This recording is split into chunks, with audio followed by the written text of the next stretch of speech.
지난 수요일 날 국회의원 선거가 있었고요. 그 결과가 나왔습니다. 그 결과를 보고 어떤 느낌을 받으셨습니까? 흡족하셨습니까? 아쉬웠나요? 화가 나셨나요? 아마 사람들마다 자신이 가지고 있는 입장과 생각에 따라 똑같은 결과라고 해도 느낌이 아마 다를 것이라고 생각을 합니다.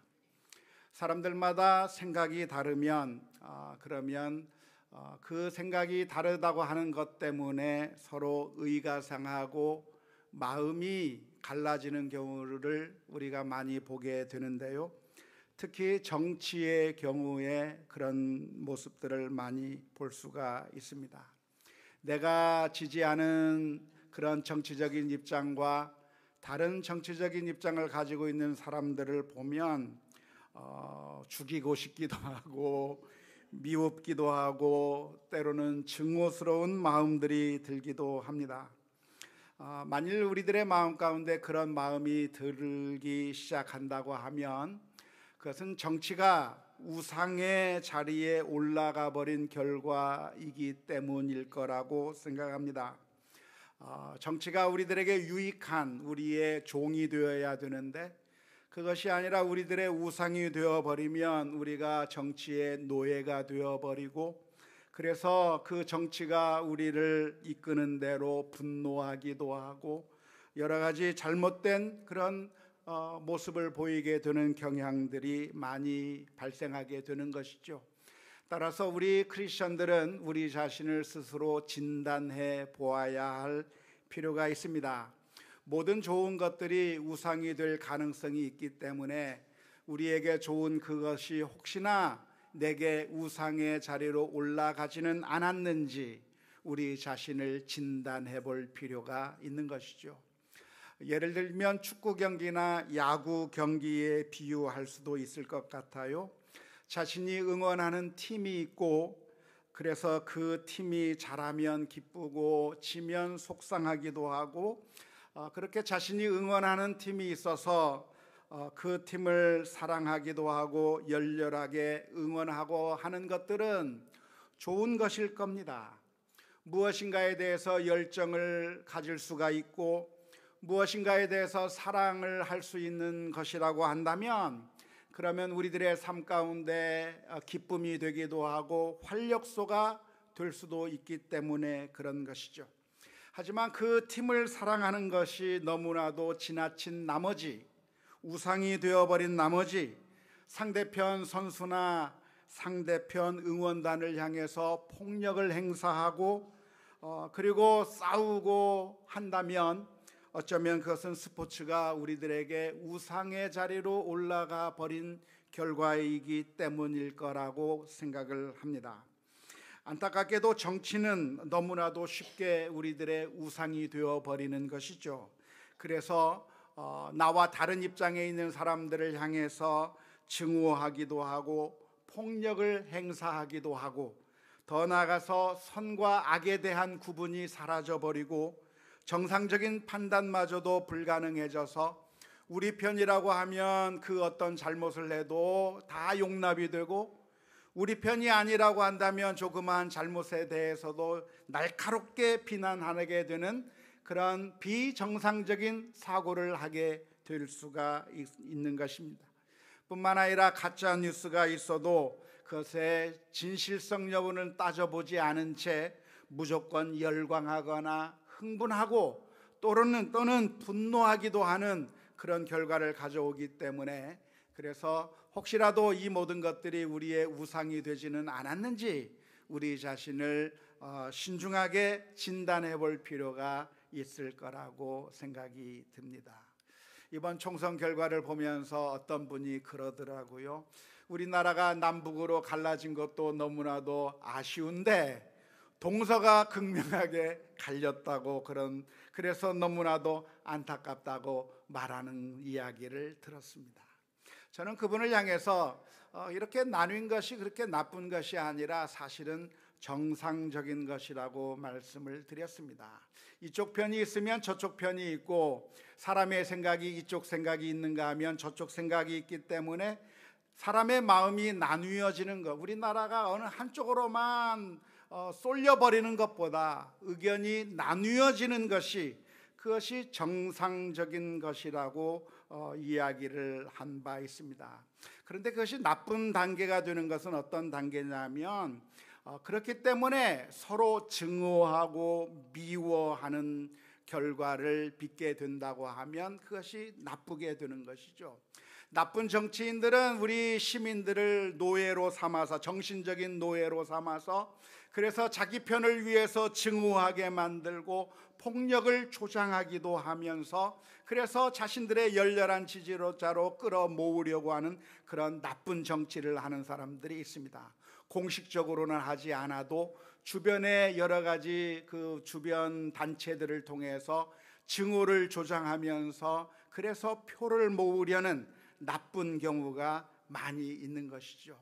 그래서 우리는 스포츠를 통해서 좀 배워야 할 필요가 있는데요, 서로 경기를 하고 난 다음에는 서로 상대편 선수와 같이 안아주기도 하고 악수도 하는 그런 모습들을 배워야 할 것이라고 생각이 듭니다. 우리들의 삶 가운데서 혹시라도 이런 우상화가 되지는 않았는지, 우리에게 유익한 것이 우리에게 우상이 되어서 우리를 더 고통스럽게 만드는 것은 아닌지 늘 조심스럽게 살펴보아야 할 것입니다.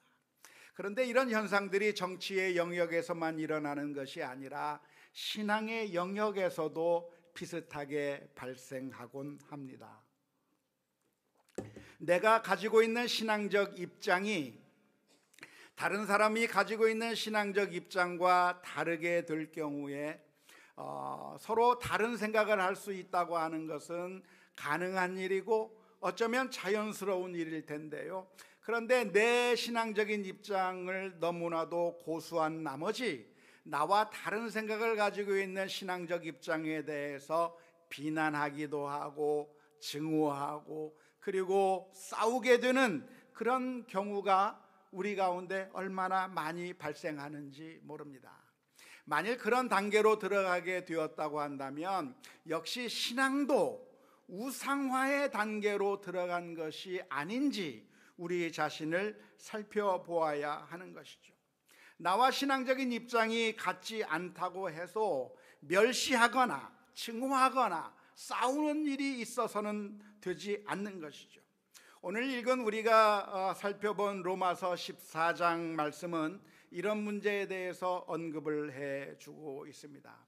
당시 로마 교회에는 두 부류의 신앙적 입장이 있었던 것 같았습니다. 특별히 음식 문제였는데요, 음식 중에서 우리가 어디까지 먹을 수 있는가의 문제로 로마 교회 안에 사람들의 생각이 나뉘었습니다. 한쪽의 사람들은 말하기를 우리가 고기를 먹으면 안 된다, 고기를 먹어서는 안 된다라고 주장하는 그런 사람들이 있었습니다. 또 한편의 반대파 사람들은 아니다, 고기를 우리가 먹을 수 있다, 충분히 먹을 수 있다고 주장을 했는데요, 왜 이것이 큰 문제가 되었을까요? 왜 고기를 안 먹으려고 했었고 또 먹자고 하는 사람들은 어떤 의미에서 먹는다고 주장을 했을까요? 먼저 고기를 안 먹어야 된다고 주장했던 사람의 그 논리적인 근거는 이 고기가 우상에게 바쳐진 것이었기 때문에 그렇습니다. 그 이방 나라에서 고기를 잡으면 먼저 우상의 제단 앞에 그 고기를 바치고 먼저 우상에게 드린 다음에 그 고기를 시장에 내다 파는 것이죠. 그러니까 시장에서 그 고기를 산다고 한다면 아마 열의 9은 다 우상에게 먼저 바쳤던 고기가 이 시장에 나오는 겁니다. 그런데 우리 크리스찬들이 하나님만을 섬긴다고 하는 이 성도들이 시장에 가서 고기를 사왔다고 한다면 과연 이것을 먹을 수 있겠는가? 그런데 정말 믿음을 온전히 지키자 하는 그런 순수한 믿음의 사람들은 그런 고기를 먹으면 안 된다고 주장을 했습니다. 왜냐하면 그 고기를 먹는다고 하는 것은 그 고기를 바쳤던 우상에게 절하는 행위에 동참하는 것과 똑같다. 그렇기 때문에 우리가 이 우상에게 먼저 바쳐진 이 고기를 먹으면 안 되는 것이라고, 우리가 하나님 앞에만 예배해야 되는데 우상에게 절할 수 없지 않느냐, 그러니까 고기를 먹어서는 안 된다고 주장을 한 것입니다. 성경적인 근거가 아주 뚜렷하고 그럴듯한 주장일 것 같습니다. 특별히 다니엘서 1장 8절 말씀에 보면 다니엘이 바벨론에 갔을 때 어떻게 했는가에 대해서 기록하고 있는데요, 다니엘은 뜻을 정하여 왕의 음식과 그가 마시는 포도주로 자기를 더럽히지 아니하리라 하고 자기를 더럽히지 아니하도록 환관장에게 구했다고 기록하고 있습니다.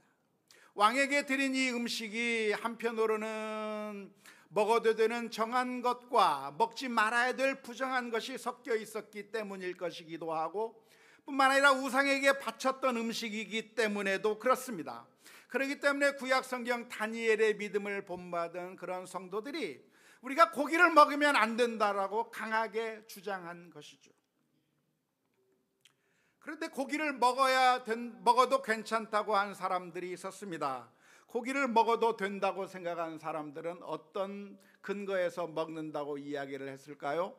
왜냐하면 이 우상이라고 하는 것이 무엇인가라고 질문을 던졌을 때 우상은 아무것도 아니라는 겁니다. 우상이 신이냐? 신이 아니라는 거예요.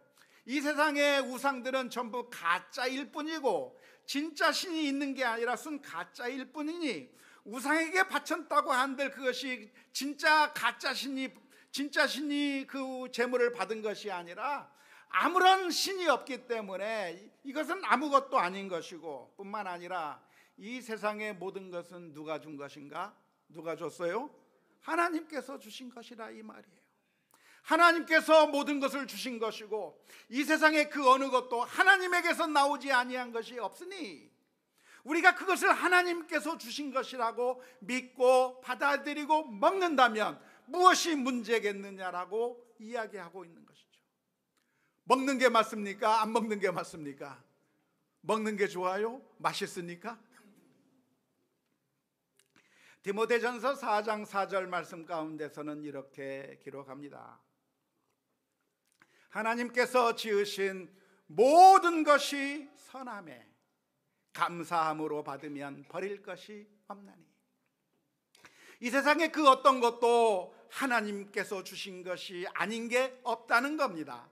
모든 것이 하나님께서 지으신 것이요, 하나님께서 지으신 모든 것은 다 선한 것이기 때문에 우리가 그것을 감사함으로 하나님께서 주셨다고 하는 그런 믿음으로 받는다고 하면 아무 문제가 없는 것이라고 하는 그런 생각을 가진 사람들이었습니다. 이 두 가지 입장 중에서 안 먹는 것이 성경적인 교훈일까요? 먹어도 된다고 하는 것이 성경적으로 더 나은 생각일까요? 어느 생각이 더 나은 생각이겠습니까? 헷갈리시죠? 헷갈립니다. 왜냐하면 둘 다 맞기 때문에 그렇습니다. 한편으로 생각하면 우상에게 바친 것을 먹는 것은 우상에게 참여하는 것과 맛 같은 거라고 이야기할 수 있어요. 하지만 또 한편으로 생각해 본다면 우상이 내게 준 것이 아니라 이 모든 것이 다 하나님께로부터 온 것이라고 말할 수도 있어요. 그렇기 때문에 둘 다 논리가 있고 둘 다 근거가 있는 성경적인 가르침이기 때문에 둘 다 맞는 겁니다. 이럴 수도 있고 저럴 수도 있고, 이렇게 생각하면 이게 맞고 저렇게 생각하면 저게 맞는 것이죠. 성경에는 두 가지 종류의 진리가 있는데요, 첫 번째는 전혀 타협해서는 안 되는 절대적인 진리가 있습니다. 예를 들자면 어떤 것이 있을까요? 그것은 바로 하나님만을 섬겨야 하고 우상에게 예배하지 말아야 된다고 하는 것은 절대 불변하는 타협 불가한 그런 절대적인 진리라고 말할 수가 있겠습니다. 우리가 누구에게 예배해야 되는가? 우상이 아니라 하나님께 예배해야 된다. 하나님께만 섬겨야 된다. 하나님만 섬겨야 된다고 하는 것은 그 누구와도 타협할 수 없는 절대 불변의 진리라고 할 수 있겠습니다. 그래서 그 옛날 우리 선조들은 신사참배를 강요받았을 때 목숨을 내놓을지언정, 우리가 신사참배를 하지 못하겠다고 하면서 믿음을 지켰던 것이 우리 선조들이었는데요. 그 모습, 그 믿음이 제대로 된 믿음이라고 할 수가 있겠습니다. 하지만 예배를 드려야 하는데 어떻게 예배를 드려야 하는가는 절대적인 것이라고 말할 수가 없는 것이죠. 예배를 어떻게 드려야 됩니까? 예배 시간에 사도신경을 해야 합니까? 하지 않아도 되는 겁니까? 성시교독을 해야만 하나요? 성시교독을 안 해도 되나요? 찬송가를 한 장만 불러야 되나요? 여러 장 불러야 되나요? 찬송을 부를 때는 찬송가에서만 불러야 됩니까? 아니면 복음성가도 부를 수가 있습니까? 11시에 예배를 드려야 됩니까? 12시에 예배를 드려야 됩니까? 몇 시에 예배를 드려야 됩니까? 한국에서는 보통 11시 예배, 9시 예배, 8시 예배 이렇게 하지만 제가 미국에 있을 때 보면 어떤 교회는 11시 7분 예배 이런 것도 있었어요. 예배를 몇 시에 드려야 되는가? 예배 드릴 때 어떤 옷을 입어야 하는가? 정장을 입어야 하는가? 평상시복을 입어야 하는가? 이런 문제들. 아니면 우리가 예배 시간에 개역 개정 성경을 읽어야 되는가? 아니면 현대어 역본 성경을 읽어야 할 것인가? 주기도문 사도신경이 있는데 새로 번역한 걸 할 것인가?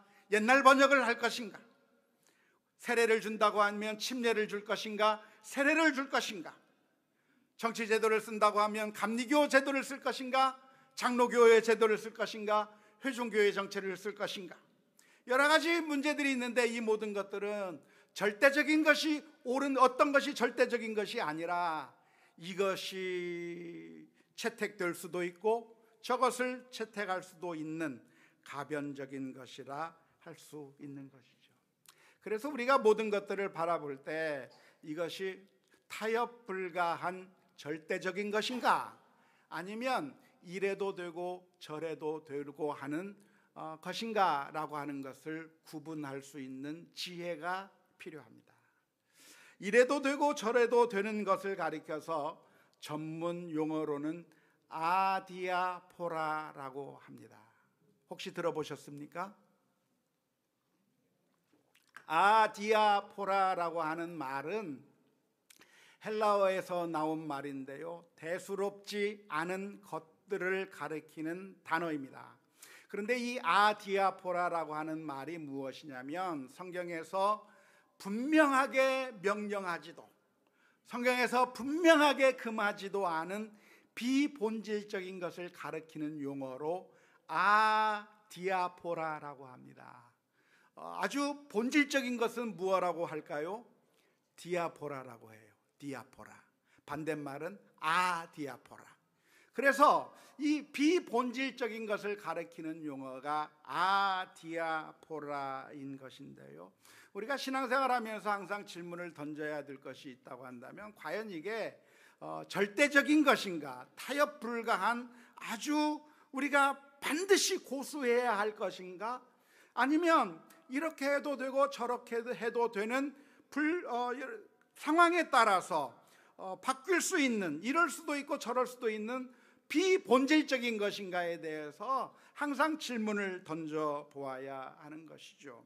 안타까운 것은 수많은 사람들이 이것을 성경적인 근거를 가져다 대기 때문에 모든 게 다 절대적인 것인 양 착각하기 쉽다는 겁니다. 그래서 비본질적인 것이 본질적인 것이라고 생각하고 그것을 놓고서 엄청나게 싸우는 거예요. 이것만이 정답이다, 이게 진짜다라고 하면서 서로 강요하고 싸우다가 교회가 박살이 나는 경우가 얼마나 많은지 몰라요. 왜냐하면 조금 전에 음식 이야기도 마찬가지지만 그 음식을 먹는다, 고기를 먹는다 안 먹는다고 할 때 그냥 맛있으니까 먹는다라고 이야기한 것이 아니라 성경적인 근거를 대면서 안 먹는다고 했거든요. 성경적인 근거를 대면서 먹는다고 했거든요. 그러니까 꼭 절대적인 것처럼 보여요. 절대적인 것처럼 보이는데 사실은 절대적인 것이 아니라 비본질적인 것이고, 이럴 수도 있고 저럴 수도 있고, 이런 상황에서 이럴 수도 있고 저런 상황에서는 저럴 수도 있는 비본질적이라고 하는 사실을 먼저 기억해야 하는 것입니다. 오늘 읽은 로마서 14장 1절 말씀에서는 이렇게 권면하고 있습니다.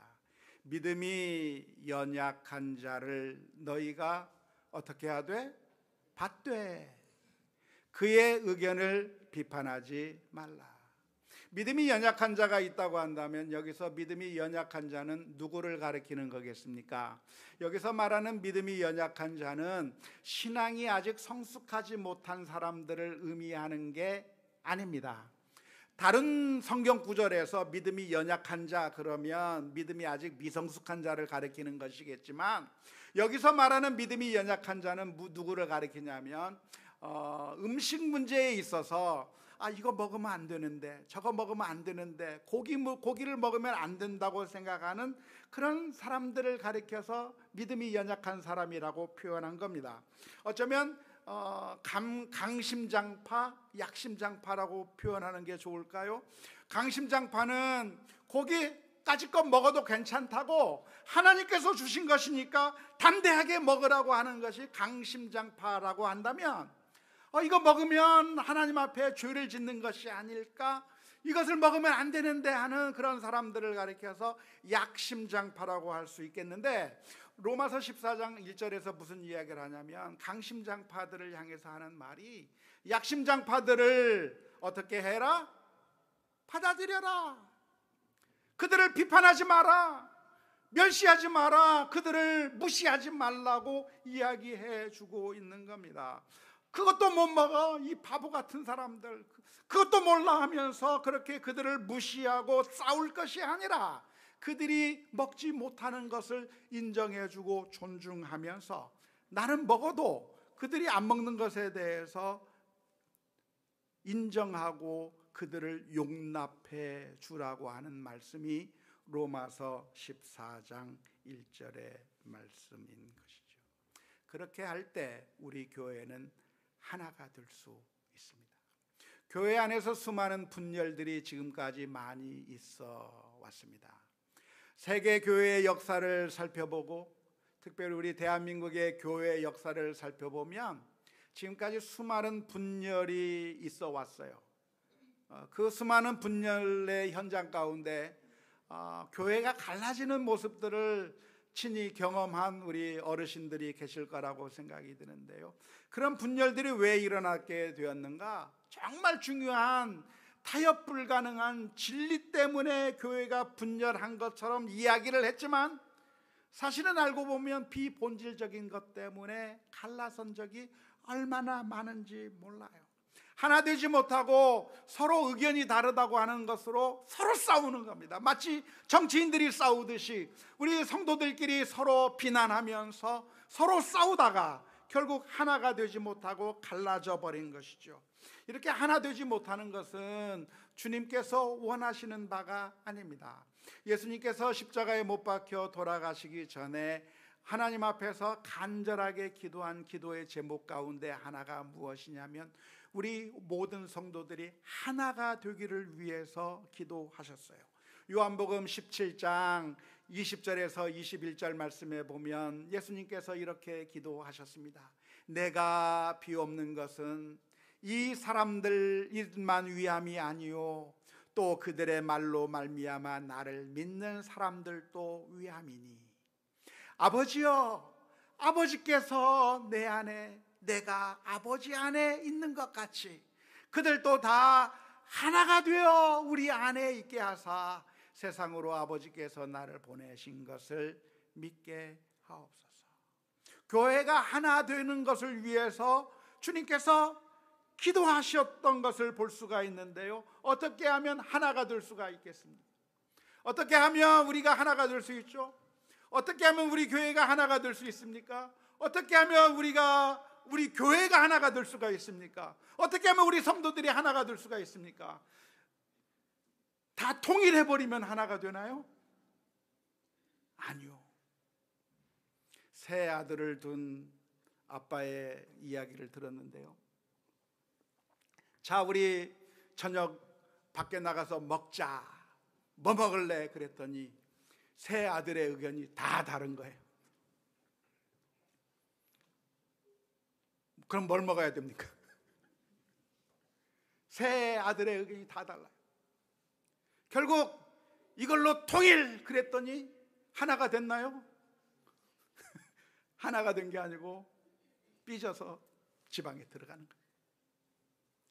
회귀를 시켜버리면 하나가 되는 게 아니고, 우리 생각에 맞추면 하나가 되는 것이 아니고, 어떻게 하면 하나가 되는가? 자기가 먹고 싶은 거 먹으면 돼요. 짜장 먹을 사람은 짜장 먹고, 짬뽕 먹을 사람은 짬뽕 먹고, 자기가 먹고 싶은 거 먹으면 나는 이것을 먹지만 너는 그것을 먹을 수 있다고 하는 것을 인정해주고, 그래서 서로의 의견을 존중해주고 인정해줄 때, 그때서야 하나가 될 수 있는 것이지, 다른 사람들의 의견을 묵살하고 그들을 강제적으로 하나의 그 입장으로 통일시켜버리면 하나가 되는 것이 아니라, 그것은 오히려 마음이 나뉘게 되는, 하나가 되지 못하는 결과로 가져오게 되는 것이죠. 안타깝게도 우리 교회의 역사를 살펴보면 서로가 선명성 경쟁을 하면서 자꾸만 분열해 왔습니다. 어떻게 하면 우리가 하나님을 더 잘 섬기느냐, 선명성 경쟁을 하면서 너희들처럼 섬기면 안 된다, 우리처럼 섬겨야 된다고 하면서 교회가 자꾸 나뉘고 있는데, 과연 이것이 정말 우리가 붙들어야 될 타협 불가한 절대적인 진리인지, 아니면 이럴 수도 있고 저럴 수도 있는 비본질적인 것, 아디아포라라고 하는 것인지 구분해 보아야 할 줄로 믿습니다. 어떤 취미 생활이 제일 좋은가요? 낚시 가는 게 제일 좋은 취미입니까? 바둑을 두는 게 좋은 취미인가요? 독서하는 게 좋습니까? 아니면 게임하는 게 좋습니까? 골프하는 게 제일 좋습니까? 어느 게 제일 좋죠? 자기가 좋아하는 거 하면 됩니다. 남이 좋아하는 것은 그냥 인정해 주면 되는 것이죠. 좀 신앙의 문제는 좀 복잡해요. 취미의 문제와는 좀 달라서 이 신앙적인 문제는 성경의 근거를 가져다 댔기 때문에 이 아디아포라의 문제가 마치 본질인 것이랑 생각이 되어서 서로 싸우게 되는 경우가 많이 있는데, 우리가 이 오늘 들려주신 하나님의 말씀을 우리 마음속 깊은 곳에 듣고 하나님의 말씀에 순종하는 우리 모두가 다 될 수 있기를 주님의 이름으로 축원합니다.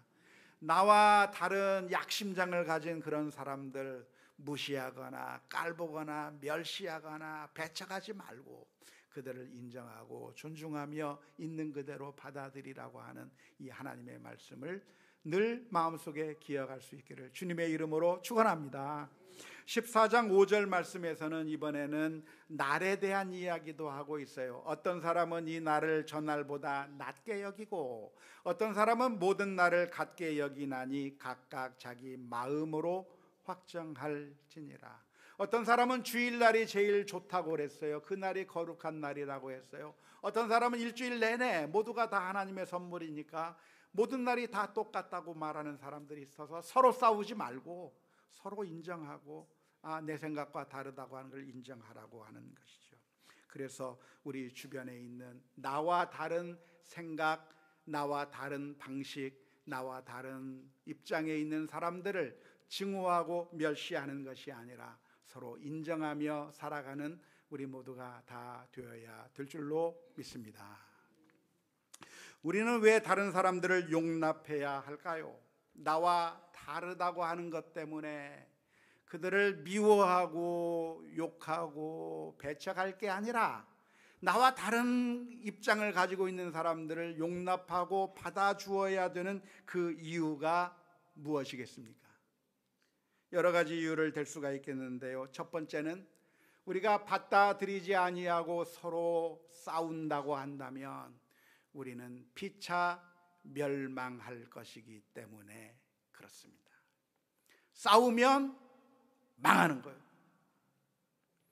그것이 정당이든 직장이든 가정이든 교회든 어느 공동체든 싸우면 망하는 겁니다. 갈라디아서 5장 14절에서부터 15절의 말씀에 온 율법은 내 이웃 사랑하기를 내 자신같이 하라 하신 한 말씀에서 이루어졌나니 만일 서로 물고 먹으면 어떻게 할까? 피차 멸망할까 조심하라. 싸우면 망하는 거예요. 싸우면 이기는 게 아니라 같이 망하는 거예요. 피차 망하게 되어 있는 거예요. 교회 안에서 분쟁이 우리가 진리를 지키고 하나님의 말씀에 순종하는 거룩한 길이 아니라 그것은 사탄이 우리들의 마음 가운데 주는 갈라치는 영이에요. 우리를 망하게 만들기 위한 사탄의 속임수를, 사탄이 우리에게 악한 마음을 주어서 우리를 무너뜨리는 것이 아니라 거룩의 열망을 주어서, 우리가 더욱더 진실하게 살아가고자 하는 열망을 주어서 그렇지 못한 사람들을 미워하고 증오하게 만들어서 결국 갈라지게 만들고 무너지게 만드는 것이죠. 수많은 교회가 이런 사탄의 속임수에 넘어가서 망하고 있는 모습들을 볼 수가 있는 것이죠. 이러한 사탄의 속임수에 우리가 빠져 들어가면 안 되는 겁니다. 미워하는 것이 아니라 입장이 다르다고 하는 사실을 이해하고 존중하고 그리고 인정해 줄 수 있는 그런 마음을 가져야 할 텐데요. 문명사 연구학자인 월 듀런트라고 하는 사람은 이런 말을 한 적이 있습니다. 거대 문명은 외부로부터 정복되기 전에 먼저 내부에서 붕괴하기 시작한다. 이 월 듀런트라고 하는 사람은 유명한 문명사 연구가입니다. 이 세상에 존재했던 수많은 문명들이 어떻게 세워지게 되었고 그리고 그 문명이 어떻게 망하게 되었는가를 역사적으로 연구해 와서 그 연구한 이 사람의 결론이 무엇이냐면, 모든 문명은 왜 무너졌는가? 왜 망했는가? 외부의 공격에 의해서 망한 게 아니라 내부로부터 먼저 붕괴됐고 그 내부적인 붕괴가 외부의 공격으로 인해서 망하게 되었다고 이야기하고 있는데, 우리가 피차 물고 먹으면 나는 이기고 저 사람이 죽는 게 아니고 피차 망하기 때문에 우리는 인정해야 하는 것이죠. 두 번째로, 우리는 왜 다른 사람들을 용납해야 됩니까? 내 생각과 다르고 내 가치관과 다르고 내 입장과 다른 사람을 왜 용납해야 합니까? 왜냐하면 서로 사랑하고 용납하는 것이 주님의 뜻이기 때문에 그렇습니다. 요한복음 13장 34절에서 35절의 말씀에 새 계명을 너희에게 주노니 서로 사랑하라. 내가 너희를 사랑한 것 같이 너희도 서로 사랑하라. 너희가 서로 사랑하면 이로써 모든 사람이 너희가 내 제자인 줄 알리라.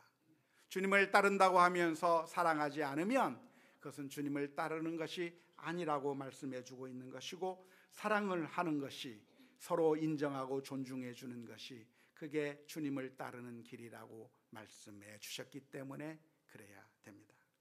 세 번째로, 우리는 왜 다른 사람들을 용납해야 됩니까? 왜냐하면 다른 사람들의 주인이 내가 아니기 때문에 그렇습니다. 나는 판단할 자격이 없어요. 나는 비판할 자격이 없어요. 왜냐하면 그 사람이 내 하인이 아니기 때문에 그렇습니다. 로마서 14장 4절 말씀에 이렇게 표현하고 있습니다. 남의 하인을 비판하는 너는 누구냐? 그가 서 있는 것이나 넘어지는 것이 자기 주인에게 있음에 그가 세움을 받으리니 이는 그를 세우시는 권능이 누구에게 있음이라? 주께 있습니다. 내 옆에 있는 사람은 내가 주인이 아니에요. 하나님이 그 사람의 주인인 것이고 우리는 같은 동료일 뿐입니다. 그런데 동료인 우리가 동료를 향해서 판단하고 비판하고 그들을 정죄한다고 한다면 우리가 누구의 자리로 올라간 거예요? 하나님의 자리로 올라가는 교만함을 보이는 것이라 하겠습니다. 우리가 우리 형제를 비판하고 용납지 않는다고 한다면 그것은 우리가 하나님의 자리에 올라가는 교만함이라고 하는 사실을 기억하면서 남의 하인, 하나님의 하인을 함부로 정죄하고 판단하는 그런 죄를 범하지 않아야 할 것입니다. 네 번째로, 우리는 왜 이웃들을 용납해야 됩니까? 왜냐하면 하나님께서 그들을 용납해 주셨기 때문입니다. 로마서 14장 3절 말씀에 이렇게 표현하고 있습니다.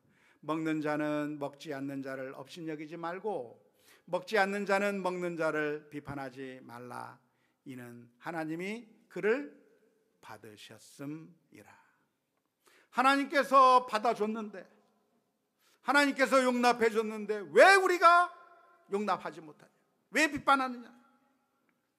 우리가 다른 사람들 향해서 함부로 비판하고 정죄할 것이 아니라 이 있는 그대로의 모습을 하나님께서 받으셨다고 하는 사실을 기억하며 우리가 용납해야 될 줄로 믿습니다.